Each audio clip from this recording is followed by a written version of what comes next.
fact, after the giving of the Torah at Mount Sinai, the tabernacle was built.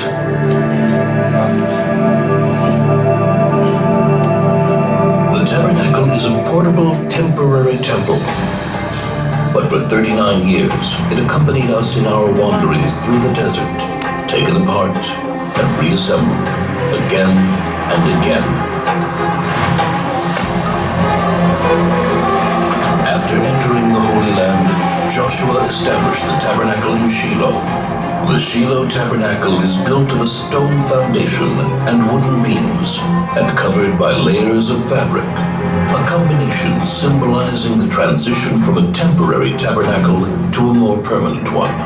Shiloh is to be the dwelling place of the Shekhinah, the divine presence, the holiest site for the Jewish people for 369 years.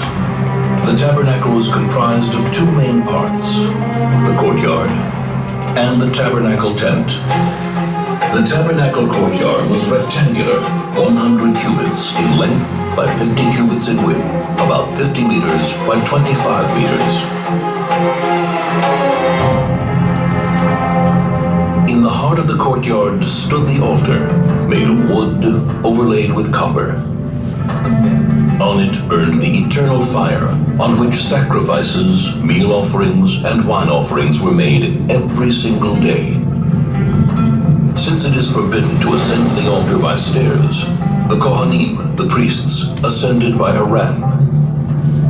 Before the Kohanim begin the tabernacle service, they would purify their hands and feet in the copper laving basin which stood between the altar and the tabernacle tent.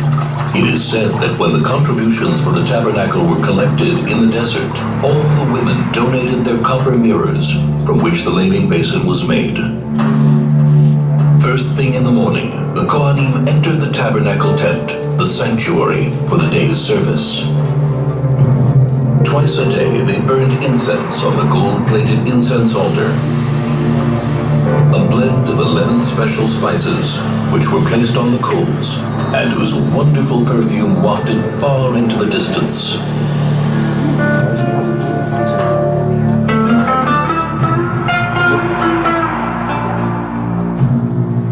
Once a week, 12 special loaves of bread were placed on the golden table, which stood at the north end of the sanctuary. The secret method of preparing the showbread was passed down from father to son. Every evening, the candles of the seven-branched menorah, which stood in the south across from the table, were kindled. The menorah was made of a single piece of solid gold and ornamented with flower-like cups, buds, and blossoms.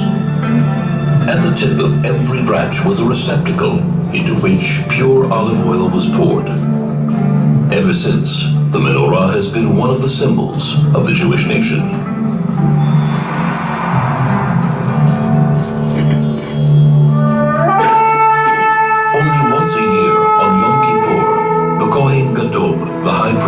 Entered the Holy of Holies.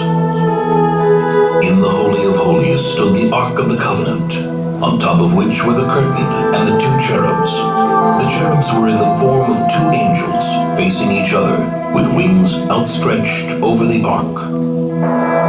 Inside the Ark were the tablets of the covenant, the first tablets, which were broken by Moses, and the second, unbroken tablets. The tablets and the broken tablets lie inside the Ark. This is the place from which God's voice is heard. And I will speak to you from above the Ark cover, between the two cherubs, which are above the Ark of the Covenant. The tabernacle is a place of meeting, where man meets himself, where man meets his brothers and his people, where man meets his Creator. There is much more to it than meets the eye. The clues and secrets hidden in every part of the tabernacle and its vessels are many and lofty. For 369 years, the tabernacle dwelt in Shiloh until the city was destroyed by the Philistines.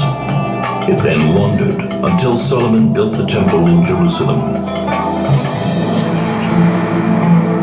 But to this very day it is said, if you stand where the tabernacle stood and take a deep, deep breath, you can smell, if only for a moment, the scent of the incense, which still suffuses the walls. No flash, please.